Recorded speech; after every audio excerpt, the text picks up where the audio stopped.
Training Day with Ray would like to thank our lead sponsor, the Law Office of Richard M. Kenny, New York City's battle-tested trial lawyers, the Law Offices of Richard M. Kenny. I've been in the fight game for over 30 years. From small-time arenas to the biggest show in the world, I've trained some of the best MMA fighters in the sport today.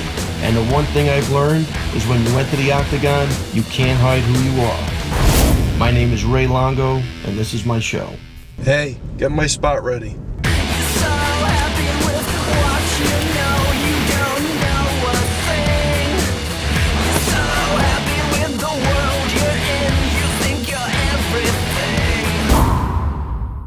Hey, how you doing? I'm Ray Longo. This is Training Day with Ray, and I'm here with my very good friend, Steve Maraboli, motivational speaker.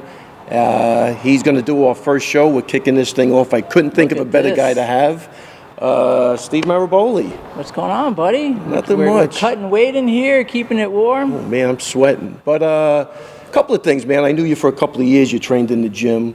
And we always had great interactions. Yeah. But, just hello, goodbye, a couple of motivational things, but never anything crazy. And then I heard you on Boss Rutan's podcast, man. Boss is a good friend. Morrow and Boss. Yeah, Morrow and Boss, man. But I thought you killed that interview. And I said, man, I know this guy for 2 years, and I got a wealth of information around me, and I don't think I ever took advantage of it. And I felt the same about you. I felt that you are the mastermind behind so many things.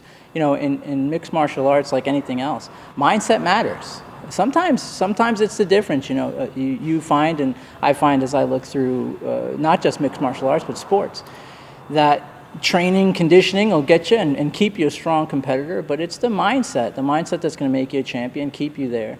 And you often hear that the common denominator amongst the greats is that mindset, and something that resonated for me with you as a fan was how you not only had the technique down, but you were able to incorporate a mindset into your champions. Yeah, I always believed in making a connection with the guys, but the beauty of sports is the way you deal with adversity in sports and in competition is the way you're going to deal with adversity in life. And I think that's the beauty, and it's almost going to be the mantra of the show even at the start, like you can't hide who you are when you enter that octagon. And that was a concept I had for years where, if you're a bully, you're going to bully somebody. If you're a nice guy, you'll help the guy out. And I think that was, that was the crazy part to me. I thought it was actually even better than a lie detector test. It's that's life. That's humanity 101. The human experience is that. How you do anything is how you do everything. And so regardless of your well wishes, reality always has the final say. So mindset matters. Mindset matters in training, and mindset matters when it comes to the big show. Not necessarily that you won't get hit, not necessarily that life won't hit you, not just in an octagon, but that life won't hit you. But having the mindset isn't about not getting hit. It's about how you handle when you get hit. Life's going to hit you just like any fighter. They can train to avoid getting hit as much, but they're in a fight. They're going to get hit. Life's the same way. And so it's not about that. It's about what you do and having the mindset to recover after you've been hit. And that makes all the difference. The ones who tell you it doesn't make a difference are the ones that never achieve that level. Without a doubt. And it's funny that you say that, because recently I had two undefeated fighters, Aljamain Sterling, Chris Weidman, suffer their first loss. So that's not an easy thing when you're used to winning all the time, and then you have that first setback. And again, my thing is cream always rises to the top. You can't stop a guy from being successful. If a guy is really that good, it's hard to stop him. But what would be some of the things you would tell guys like that? Because I know, I remember even Chris's wife asking me, how's Aljo doing with his first loss? So it is a big thing, although I think it's just part of the growth process. And, I like, what Conor McGregor's coach is, win or learn or something like that. And that's huge. So you could have that kind of slogan, the win or learn, right? And what I like to do is to roll around in it. A lot of people like to play it off. Oh, well, I'll be back. Setback brings a comeback. And sure, that's easy to say. But I like to roll around in it, to think about it, to really catch the length and breadth of the experience itself. I learned it in my own life, where there are the ups and downs, and to come to the realizations that maybe you aren't as unbeatable as you are. Maybe that you do have to look at yourself in a different way and say, all right, well, if I keep doing what I'm doing, I'll keep getting what I'm getting. So I have to change this. Let me roll around in my ugly. You know, it's easy, especially in the public eye, to listen to the good things about yourself and to listen to it and to take it seriously. But there are times and the pivotal points in our lives where we have to look at yourself and say, all right, this is where I need to roll around in this darkness. When you have people who are really good at something, when you have, whether caliber of fighter or anyone watching who isn't a fighter but you're really good at something, you'll notice something that few people talk about. The brighter the light, the darker the shadow. And so a lot of people avoid that shadow. But the greatest version of yourself is in that shadow. When you can come to terms with that and find what happens to you when you lose, you'll realize how to maintain that mindset even in the darkest of places. And that's again, I've talked to over the past 20 years, I've talked to so many people at so many different levels of winning and losing. Mindset is always the common denominator. Where you find yourself, your ability to find the message in the mess is what keeps you there. Yeah, it's really interesting. I think of, I don't know who it was, it might have been Aristotle, but you are what you consistently commit to doing too. So that mindset and how you program yourself each day, and you know, I'd like for some of the guys, just to jump off track a little bit, even the guys that lose, just to go back to being a beginner again. Yeah. A beginner's mind. Even with me, sometimes they write articles, the guy's the ultimate trainer.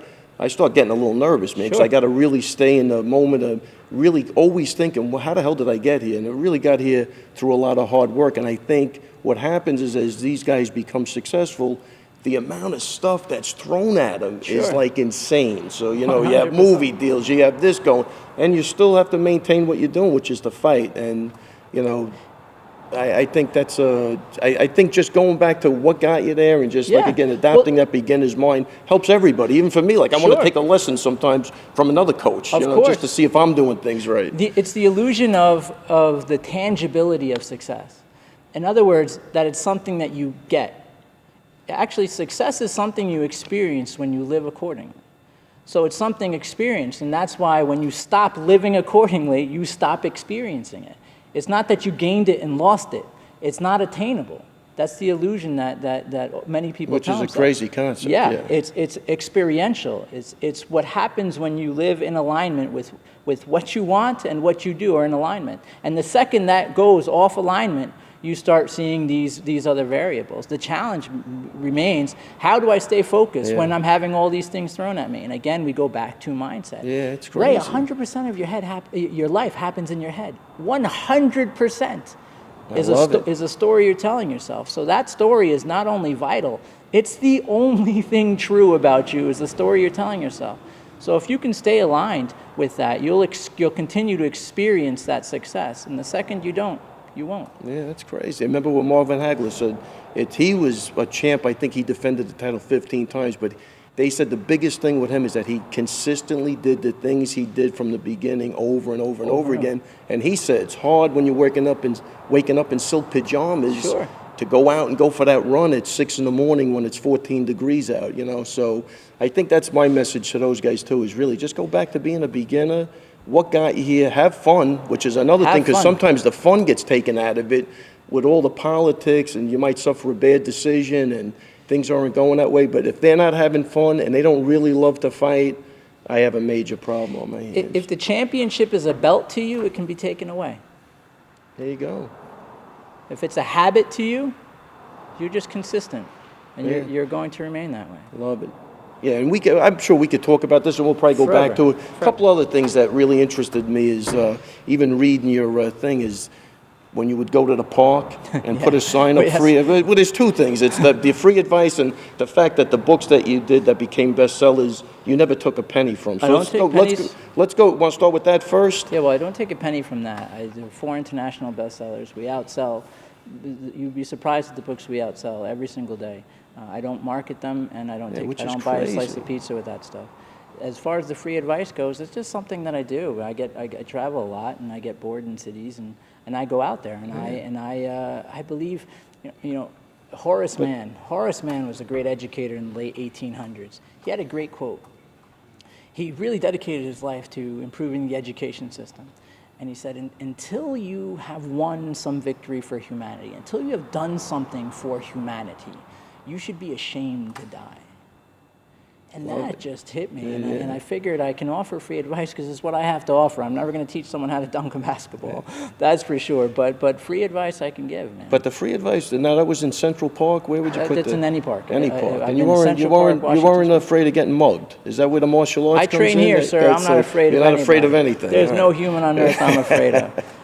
No, I throw on my American veteran T-shirt and I put on a hat.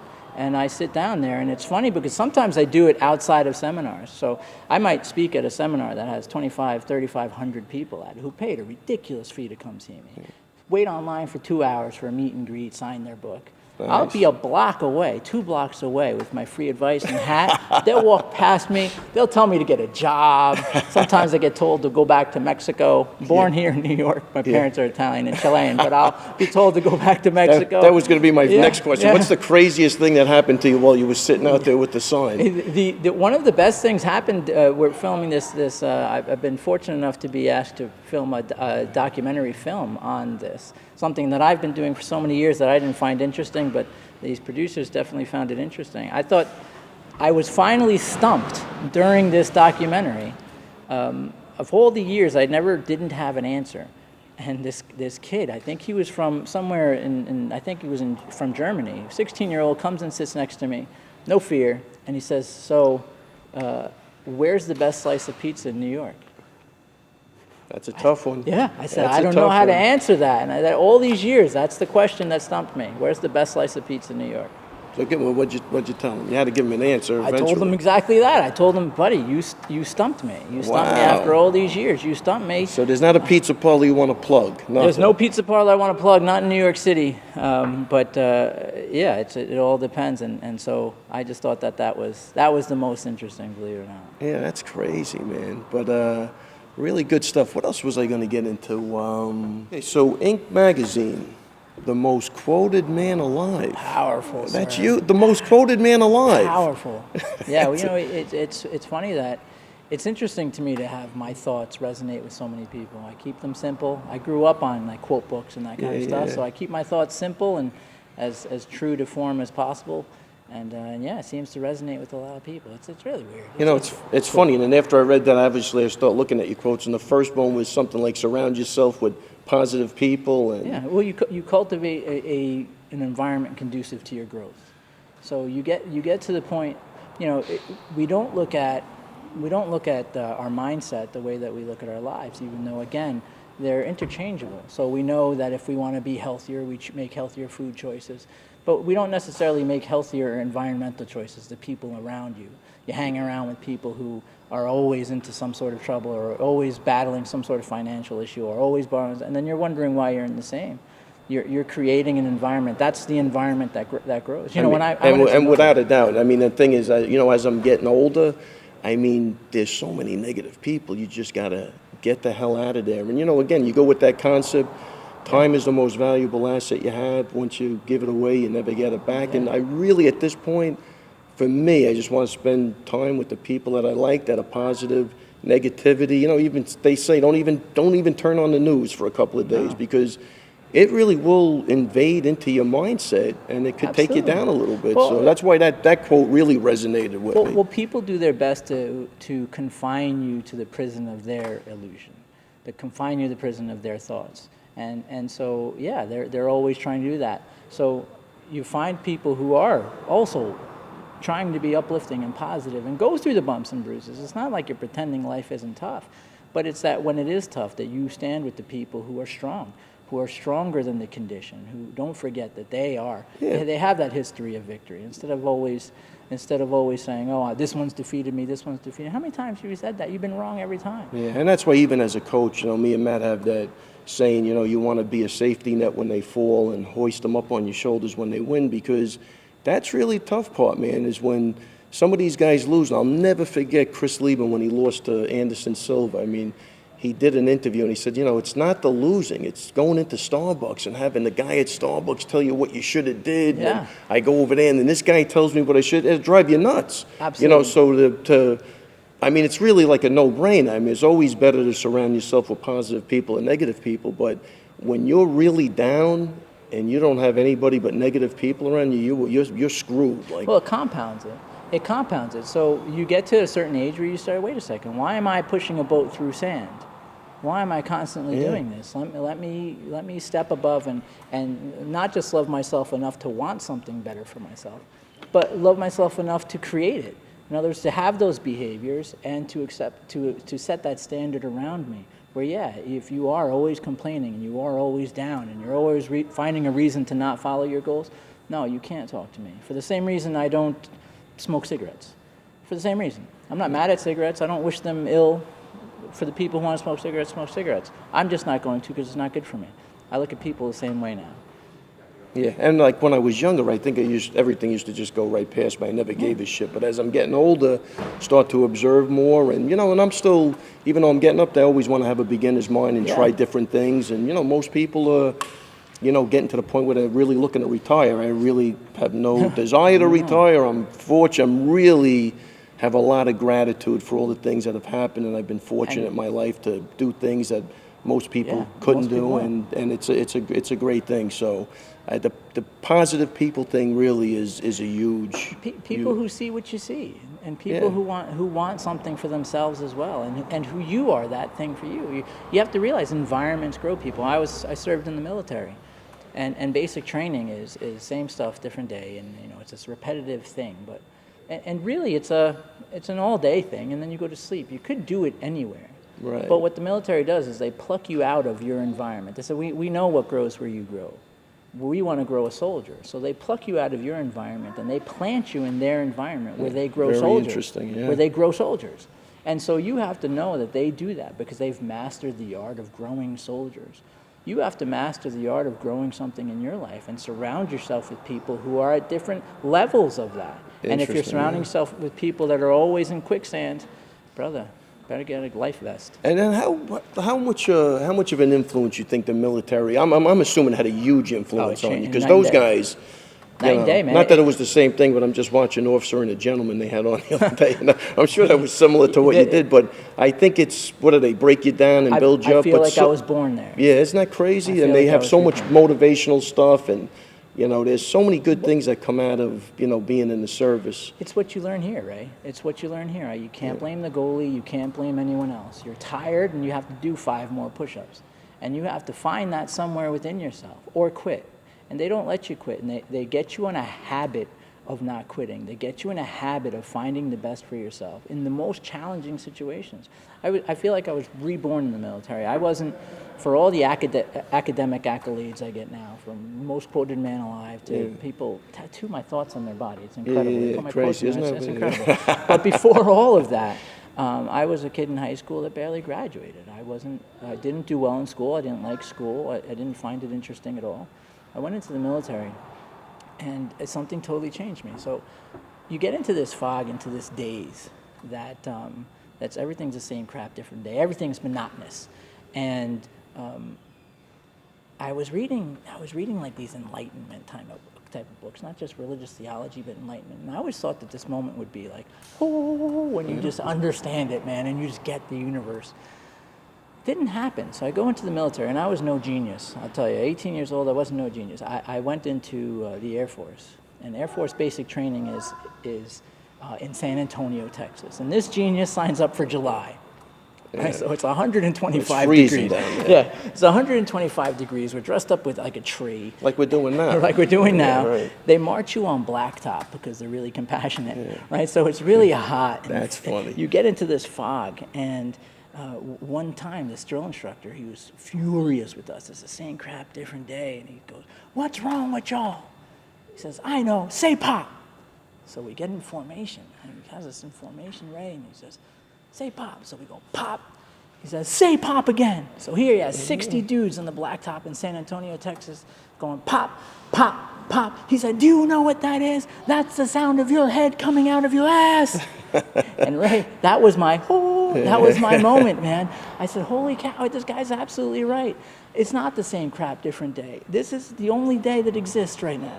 Yeah, this is the only day that exists. I don't have to make it 6 weeks. I just have to kick today's ass. And I went from a dude who barely graduated high school. I finished honor graduate there at basic training. I went on to finish honor graduate at police academy. That's fantastic. I went on to have 4 years in which I was more decorated than most people get in an entire career.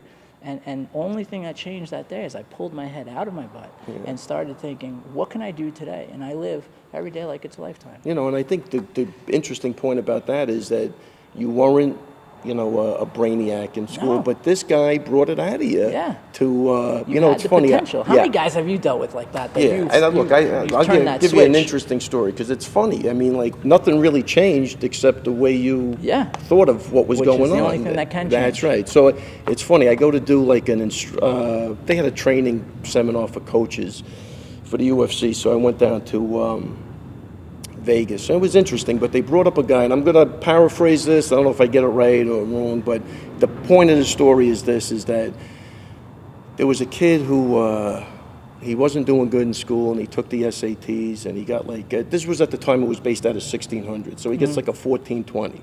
So his mother goes, did you cheat? You know, no, I didn't cheat. You know, she goes, you sure you didn't cheat? Because he had no desire to go to school, blah, blah, blah. But with that, he thought of himself as, man, I got to be pretty smart. So he goes on and on with his education, starting low, finish up in a good school. He's the president of Forbes magazine. Yeah. Right? 20 years goes by. They had some sort of, you know, audit of what happened. His score was a mistake. He got like a 720. So, I mean, this is a crazy story to me, but it just goes to show, here was a guy who didn't give a shit about anything. Right. He gets told he did good on the SATs. His mother thinks he's cheating. He goes on and gives him the courage and the confidence to finish school, becomes the president of Forbes, which is linked with, you know, who's the richest guy here. Of course. And they find out that wasn't his score. So, I mean, how crazy is that to you? So we take training day with Ray to the next level in this story, where we can define now that your agreement with reality defines your life. Without a doubt. That story isn't unique to him. So there was in the 1960s, they had these tests where they would give kids what amounted to what we would call an aptitude kind of test. And so all these kids would take this test, and these scientists, these cognitive scientists, had all these classes take these tests. The teachers, nobody was in on it. The teachers were told to administer the test. They'd give all the kids the tests. And then the teachers would give the completed test to the scientists. The scientists would go back to their office, throw them away. So they'd take the class list, and they'd say, these are your smart ones, these are your average ones, and these are your need help ones. Wow. The environment then shifted around that reporting, where they treated the smart ones like the smart ones, the average ones like the average ones, and then they watched all those students go through elementary to high school. Guess who were the smartest kids? The ones who they treated like the smart ones? Guess who were the average kids? And guess who were the ones that needed help? And so your agreement with reality defines your life. And so as you think, right, so shall you be is the 2,000-year-old statement. And that's absolutely true. That's absolutely true. Your agreement with reality defines your life. So that man thinking, wow, I'm smart. I know I didn't cheat. I must be so smart. He was treated that way, and it became his reality. Which is, to me, is absolutely phenomenal. Which you must see with your fighters. You have to see that without with a doubt. But I think that's also, you know, gets to another thing of, you know, having somebody who can mentor you and really, you know, take you through some of the rough times and make you believe in yourself. That was always what I did. I think, like Joe Rogan said, you know, these guys really want to win for me. And I think I've created that environment just by, you know, how many times we were meeting down here at 11 o'clock at night or Sunday morning, or, you know, I remember one time preparing Chris for a fight. He didn't have a babysitter, so I had my daughter come down here, watch his daughter, who was probably 2 at the time, while he was out pushing the car, because we had like only a week or 2 left for the fight. So, you know, I think once you can create that, you know, type of bond with your people, it has to make it strong. Of course. You know what I mean? If those guys lose, I'm a wreck. You know what I mean? So I feel it. You know what I mean? And that's, I think, to me, was always the biggest thing. You know, obviously you have to have proper technique and proper training. But look, I'm dealing with some of the best athletes in the world. So, you know, but if they have a mental mind, you know, blip, it's going to be a problem. So they'll tell you, I don't know what happened. I trained, I had the best training camp, I had a great training camp, no problems. I showed up and something didn't click. That's language for my mindset was off. Something didn't click. Now, you know, it could be an argument with your spouse. I mean, it could be anything that can throw you off. It could be anything that you're thinking about. At that peak level, something so simple like that, if you don't know how to navigate and deal that can throw you off and just turn you off for that little while. Well, I'm going to say simple, but, you know, an argument with your spouse I think that might be the worst possible thing. Yeah, right. I remember there were times Matt would say, "Can you just please focus?" Just to stop. I'd have to go home and make up with my wife just so I can get him through the training because I was nuts. And there were guys that came in here that were fighting, who was moving out of the house. I said, "Go home and make it right." Wouldn't even train them. Right. Because I tell you, if that's not right, like, if you're not right at home, I don't care who you are, it'll take you down. And the Mighty Mick told Rocky. Yeah, without Yeah. a doubt. And I think even like John Jones and some of his stuff, I mean, look at all the stuff that guy, how does he concentrate on fighting when you have so much external stuff going on? And Imagine a guy like that focused. imagine a guy like that. That's the scary part. You start seeing how many really talented, great fighters he's beat with probably 40% of his mind working, because I think it's impossible to be carrying all that stuff. And Carrying that stuff, and you see fighters. Recently, I was reading conversations with Damian Maia. Love that guy. Look at what a mindset change has done for him. I mean, we're talking already at the 0.1% of athletes now shifting that mind, and you're seeing how devastating it is. And that's and if you listen to Damian talk, he really understands it. Let me tell you something, man. He knows what his limitations are. He knows what his strengths are. And, man, especially after, the other night beating Condit, I mean, I've never seen a guy play to his strengths as well as Damian Maia. He's basically telling you, this is what I'm going to do. There's no secret of what was going to happen in that fight. I'm going to take you down and submit you, probably by a rear naked choke, though. And you can't stop it. That's a talent. That's a scary dude, man. He made friends with his shadow. Yeah. He knows what he is and knows what he isn't, and he demands that, and that's a scary guy. And someone like John Jones doing that is incredible. We see what a focused and dedicated Chris Weidman can do. I mean, we know what this is, and so your challenge and their challenge becomes the mindset.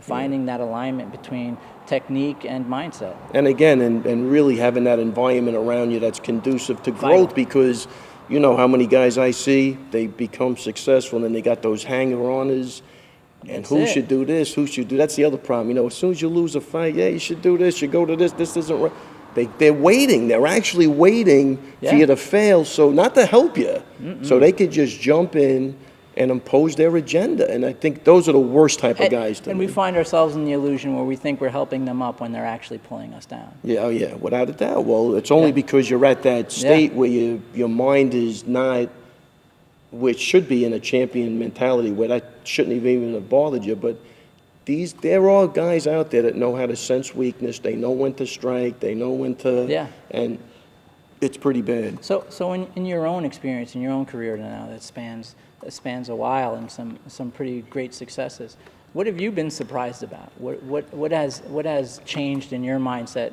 not just as a coach, but understanding the family dynamic you create here with your fighters? Is there something that surprises you that you would have never thought would have been true when you were younger that you're experiencing now? No, I think, everything that really happened with me, I think, was kind of organic. I just, I felt like it was right to do, and I just really always followed my heart, and I always tried to do things ethically, and really, more importantly, put the fighters before myself. I mean, that's the other part. There's trainers that, sometimes, there was a guy I had who he lost a fight in the dressing room because his trainer wanted to hold mitts for 2 hours because the trainer wanted to look good. And this same guy I had, he never even hit a focus mitt before the fight. And he'd go out there and he did great, Costa Filippo. Yeah. But his first trainer would make him hit till he was exhausted, and then he left the fight in the training room, but it was more about him. It wasn't really about the fight. So for me, winning is everything for these guys, because everything, relies on that. And whatever I have to do, and it's not being in the front of that, it's always in the back. And, to be a good trainer, I think you have to adopt that right from the beginning, is that I'm not the show. Right. They're the show. They're the athletes. They're the guys getting punched. They're the guys doing the punching. Even though unwillingly, you're becoming a little bit of a focal point. This is a problem. Yeah, we might have to slow this down. I'm starting to feel it myself. The high demand for Ray Longo. You're seeing it everywhere. I hear you name dropped on just about any podcast I listen to. Or we're going to have to derail this train, because I got to make a decision, one or the other. I got to keep training or go somewhere else. I think everyone always had you as as kind of the Emmanuel Stewart of mixed martial arts. And I think that now the transition is also, not only is he wise and understands this as a great trainer, but quite the character as well. And people are loving your dynamic with Matt. And you can't teach that. That's a friendship. You can't. You guys are. For your movie advertisement, very few things make me laugh out loud, and that was definitely one of them. That's natural, and anyone that's seen you guys together knows that that's just you guys on a Wednesday afternoon. Yeah, obviously that guy's become a great friend. I know Matt since he's 18. He's 42 now, I think. Yeah. He's really just a loyal, good guy with great family values. He's a great family guy. He's just, he shoots from the hip. There's no bullshit. He'll tell you exactly where he stands. You see it even when he's doing the shows now. He's not holding back on how he feels. But, we've really had a great time with all of that, and it's a lot of fun. And you can't, not be a character when you're with him. But it says a lot. It says a lot, not only your relationship with these guys and your ability to help them reach these levels, but, I mean, you own how many of the top upsets in... Two of the biggest upsets. Two of the biggest upsets that'll never be duplicated. Ever. I don't think so. Yeah. Ever. Which is pretty cool. That's tremendous. Yeah. I mean, knocking out GSP and knocking out Anderson Silva. I mean, that's. And it's funny. The common denominator, Ray. Talk about mindset. So the first GSP fight, and I love George. Became really good friends with him in the recent years. This is just what happened between him and Matt. He had coached Matt on his show, and Matt had seen George get nervous in the back dressing room, and then somebody said, he gets nervous before the fights, and that's all Matt needed in that fight. He was like, I know there's an insecure guy in there somewhere, I have to bring it out, but it gave him the motivation, because at that time, George was unbeatable. He was, it's always scary when a guy goes into the fight, and he's the only guy that thinks he's winning, but he thinks he's winning. That's the good news. Everybody else doubts him, but he's not buying into that. And that's really... And he changed how GSP fought from without a doubt. If you think about it, GSP ended up going to a sports psychologist. I remember one of the things we read, he wrote Matt's name on a rock, he threw it in the river. They had to get rid of that first fight and start from the beginning, and it worked out great for him. It was a great second fight for George. But, it was all mindset, man. Matt, he sensed that there was a weakness in there, and I think that's what gave him the confidence to really just stay there and do what he had to do. Plus, I think because Matt was training in the city, he was a phenomenal, submission guy, jiu-jitsu guy, and George was in there too. So we knew that George thought we wanted to take it to the floor. We never had any intentions of that fight going to the floor, which is the interesting Matt part. Hits like a freight train. Hits like a freight train. And he stays in the pocket, and, he really started embracing the striking, which was great. And, I seen him break a guy's jaw with headgear on. So the guy hits hard. So nobody really knew that yet, because it wasn't, They found out that day. They found out that day, just like they found out how hard Chris can hit. Yeah, they had Chris out of that fight, and I was really confident going into that fight, because Weidman is that type of guy. When he says he could beat somebody, he can beat them. He looks at it. He's got a great fight IQ. And when he's mentally right, I'm saying nobody's beating that guy. And he's a beast at 85. Yeah, he's continued crazy. Success to him. It's really just a pleasure training all of these guys, because again, their spirit is unbelievable, and they come in. He came in as a Division I All-American, and same with Aljo and Iaquinta. These guys are fighters, man, and it's a pleasure for me to be able to work with them and keep them on track, and just again, sharing all their success, man, is crazy. And so there's, you mentioned Al Iaquinta. There's another mindset that's going to need to be continued and nourished in creating that environment. There's a guy who's coming off of an injury, off of a great run. I mean, he was looking good, and coming off an injury now, and keeping his mindset's going to make a big difference for his comeback as well. Yeah. Well, I think that's the best thing about getting to know you even better, even though we were always like good friends. But see, you're going to be a big part of that help, I think, because I love what you have to say, and I think you have a great way of articulating things that will help everybody, whether it's in their life and fighting. Absolutely. It really doesn't matter. It's how you do anything is how you do everything. Yeah, which is great. Any other quotes? Anybody? Who's the best guy that ever quoted you? Biggest, who are you fans of that used one of your quotes? I saw Derek Jeter on there. That was pretty impressive. Yeah, some good guys. I think that the coolest one for my dad was the Pope. Being quoted by the Pope was pretty cool for my dad. Quoted by the Pope. So that was pretty cool. And for me, the coolest has been not any particular person. is seeing people tattooing them on their bodies. Like, to me, that's a moment where you say, wow, you know, you can't deny impact there. Yeah. Like, you can't. Someone I've never met before is putting their thoughts, putting my thoughts. Well, let me ask you something about that, because that's an interesting point too. Because obviously, you know, we've all experienced that, and there's a bunch of people that even have Matt's tattoo on there. But I'm not a big tattoo. I'm not a big ink guy. So yeah, you know, is that like if you had to tattoo somebody, who would it be? Who had a big impact on you that you feel? I would say Dr. King. Dr. King had an idea, and he called it dangerous unselfishness.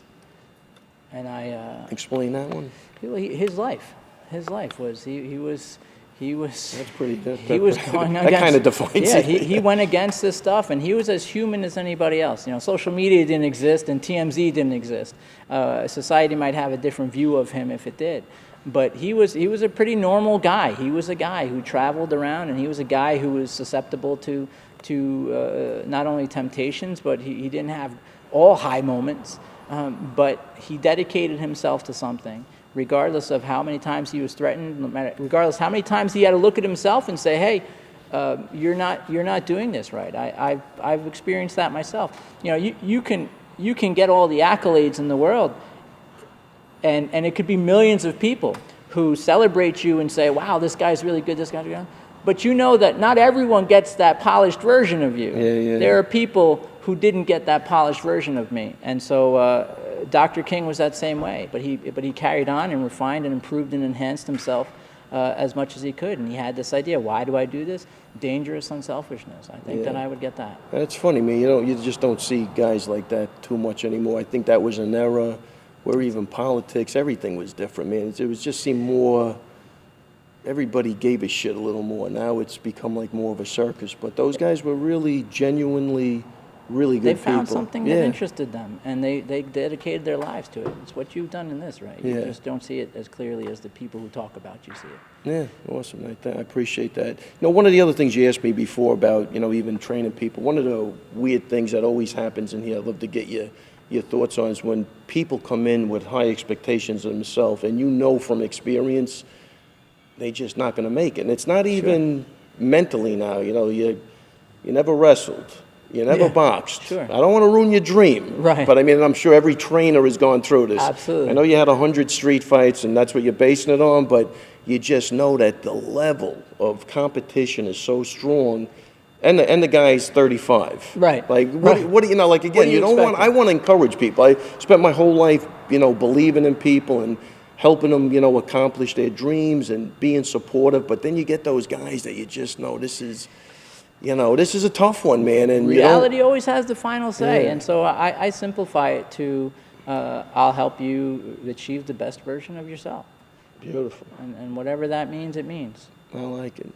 All right, good, man. I think this was good. Now, the next part of this is you're gonna. I'm ready, man. You're gonna hit. I'm ready to hit. So one of the beauties I like about hitting is besides. You know, it's great for you, and you can decompress. You know, we have a theory that most of the road rages, the guy's miserable at work. Yeah. That's why he's getting out of the car. If everybody was happy and they were decompressing on a daily basis, I think we'd have less trouble 100%. Out there, right? That's pretty good. So mindset. Nothing is better than getting a workout where you're hitting the mitts and it empowers you, you know? It empowers you. Let's do it. Let's wrap up and do it.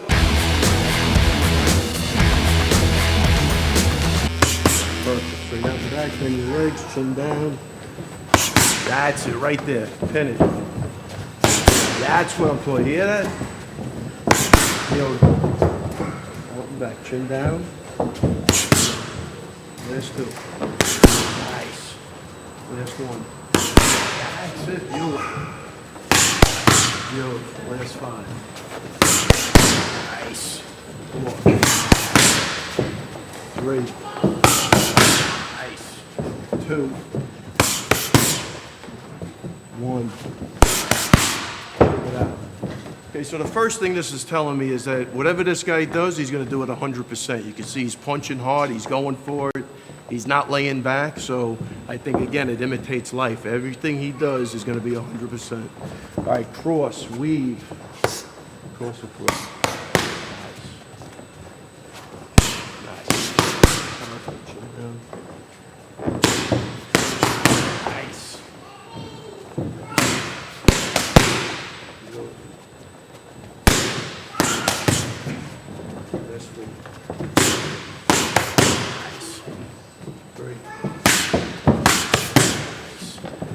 2.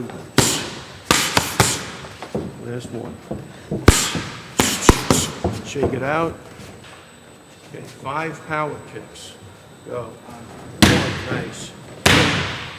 3, 4. Perfect. That's what I'm talking about. Beautiful. Woo! Now, do you feel better or worse after that? Amazing. Feel amazing. It's the beauty of the working out. Training Day with Ray would like to thank our lead sponsor, the law office of Richard M. Kenny, New York City's toughest personal injury law firm. And guys, let me tell you, man, when injuries strike, you need a great attorney in your corner, and these are the guys you want to call, Richard M. Kenny. And they're going to stick up for your rights, and nobody else will. I mean, you might think you're going to grab just any lawyer, but when you have a personal injury, man, you really have to find the right people. And these guys are the right people. All right, connect with them online at rmkinjurylaw.com. That's rmkinjurylaw.com. New York City's battle-tested trial lawyers, the law offices of Richard M. Kenny.